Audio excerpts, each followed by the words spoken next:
What's up, everybody, and welcome to Bios3 Raw TV. It seems I'm like the last one to be making this video. I'm kind of late on it.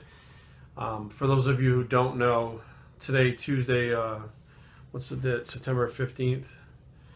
Tuesday, September 15th at 1:13 p.m., Bruno passed onto the Rainbow Bridge. I had to put him down, and I made the appointment the other day. We took him in, and for the last couple days, yesterday and a little bit of today, we spent time just hanging out, and I actually filmed a bunch of footage because it was like the greatest day of his life, to be honest with you. We had the best time, and I remember Greg Plitt actually filmed a video of him and his dog when he had to make that call, and I thought it was such a powerful message about the bond between people and animals, and at the same time that all of us go through this. You know, it doesn't matter if you're a YouTuber, if you're Mr. Olympia, if you're fucking President Obama, like, we all go through this shit, and, you know, showing that, you know, fuck, I'm just having a hard time today. Showing that bond between humans in general, that we all go through this, is important. So I filmed it, and I did not film the end because I wanted to, there were a few things I didn't film. That was just me and Brew time, and that's the way it was going to stay. It wasn't going to be public, but I filmed it so that he had dignity, so that he will put a smile on you guys' faces. So many of you guys have sent support over the last few years. Not even when he was sick, but like I see you at the expos, you're like, hey, how's Bruno doing? So it's like he's become, you know, kind of part of this whole package deal. So right now I'm going to hang this picture up behind me. There's a picture on the bottom. It says Bruno XOXO hugs and kisses. I got it in Rehoboth Beach this weekend, and this is where I'm going to put it behind me, because he used to lay right behind me over here and watch me work while he used to sleep. But so we're going to put this up there, and he'll always be watching over me while I work from now on. I can't hang pictures for shit, so it's probably crooked, but fuck it, whatever. So Bruno will be there pretty much forever until I move. All right, the Kai Greene saga. Now, I talked to a couple people in the know, and I mean really in the know. One of them said they pretty much were told this flat out. Pretty much Mark Lobliner hit the nail on the head. I think that this is all a business thing, and it really doesn't have to do with the IFBB and the NPC. It's an AMI weeder thing, and you cannot... All right, let me explain it to you like this. As much as bodybuilding is a individual sport, okay? It's a team sport for business. It's a business, just like the team wins the Super Bowl for money. That's what they want, the bragging rights, the money. They want all the shit that comes with it. Very few of them are left, play for the love of the game, but besides the point. So if you have 30 bodybuilders on stage, those 30 bodybuilders are a team for the business to generate money. Now, if one of those, just like a football player, if someone gets injured, they just replace them. Nobody's above the team. The team is what counts. In the whole Mr. Olympia fucking trophy, the prestige, all that shit, that's what's important, not the individual athletes. And any individual athlete that holds himself above any other individual athlete, or even the title itself, that's not fucking good. It's not good for business, but it's not good for that person. And we've actually seen Kai Greene disrespect the name Mr. Olympia by signing his name as Mr. without even winning it. So why this is so surprising is, beyond me. But what it basically boils down to is, what I understand, Kai wanted something for free, and they wouldn't give it to him. And he said, well, then you can't have the show without me. This is basically how it went down. And they said, oh, yeah, fuck you. So basically we're going to move forward. We take that fucking Kai Greene out. And, hey, now Sean Rudin's a front rower, and people are talking about that very quickly. But the Kai Greene fans are going to get fucked. Flat, plain and simple. If I were Kai, no matter what, I would have made sure that I fucking got that contract signed, got on stage, and did it for the fans. Even if I didn't want to do it, even if I was launching my company, I would have done it for the fans, which have put him where he is, where he came from nothing to become something. He's not doing it for the fans. It was a selfish move on his part, whether or not it had to do with his managers or his team or whatever the case may be. That is, bottom line, in the end, he's got he's got the last call. He's got the decision. Now, what's also getting lost is, how do you guys think Phil feels about this?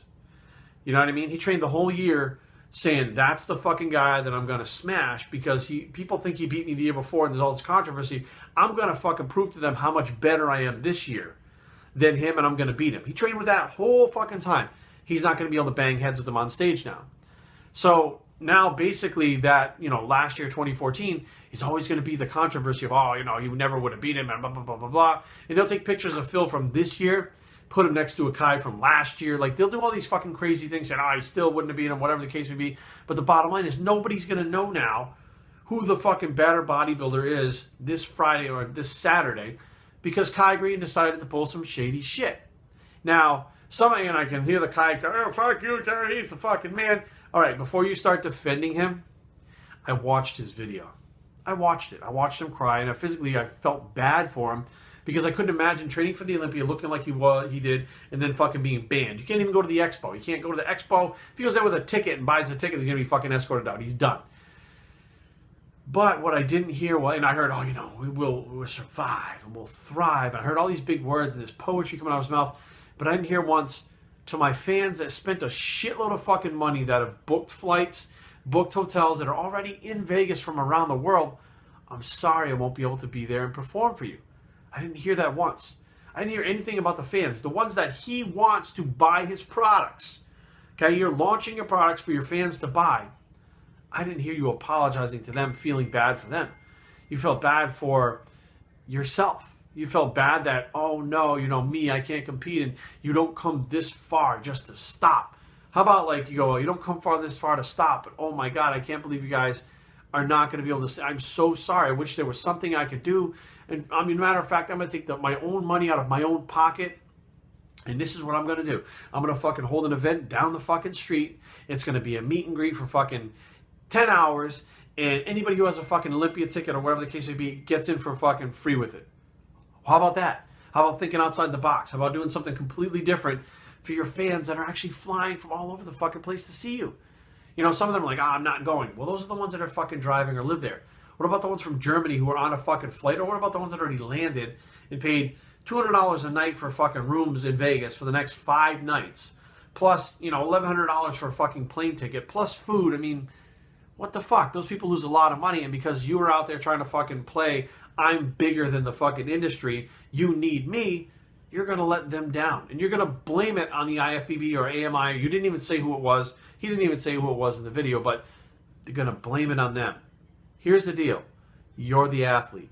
You're responsible for being in shape on that day on the stage. Whatever other fucking business takes place out of that, so be it. But the bottom line is there are rules, and you follow the fucking rules. Phil Heath easily could have said, you know what? I've been fucking training my ass off this whole year. I'm not getting on stage unless Kai Greene gets on stage because I know I can fucking beat him, and that's the best thing for bodybuilding. So I'm not going to fucking do it either. I'm going to boycott the show. And you know what they tell Phil? Okay, Phil, no problem. Sean Rowan's probably going to win now, or Big Rami's going to win now. Fucking Dennis Wolf, they would just move on to the next one. It doesn't matter. It's a business.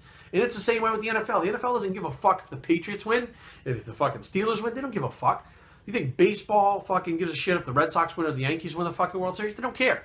It's a business. All sports and athletics at the professional level are business. And no one is above the fucking business. Alex Rodriguez.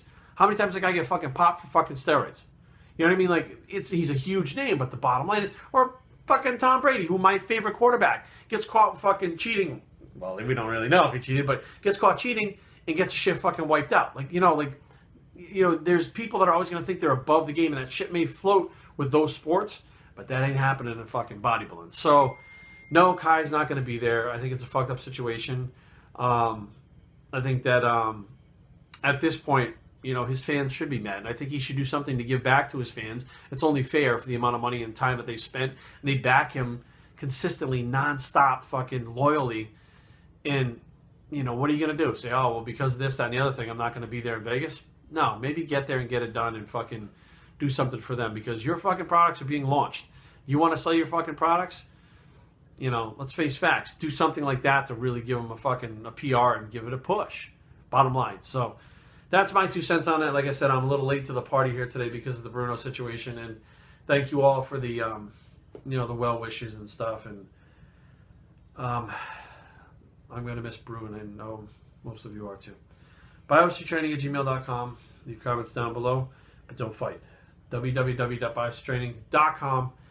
It's the I Love You Brew Bicep, and we're out.